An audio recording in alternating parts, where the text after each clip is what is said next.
おはようございます。デーマンです。私は今、新聞を読んでいます。最近、日本では新聞を購読している家庭が急激に減少してきています。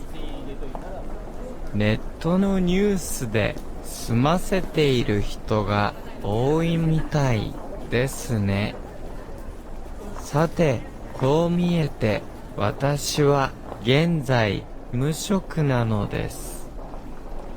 だから駅に捨てられている新聞を拾って求人のページを見ています。何か良い仕事はないかな？求人募集。外で働きたいですか？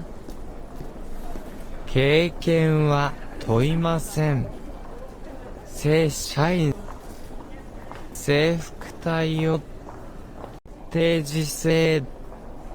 電話番号555-2769。早速電話をしてみよう。電話をかけると、今すぐ来てくれ、と言われたので超ラッキーです。就職するのなんて、私にとっては、朝飯前です。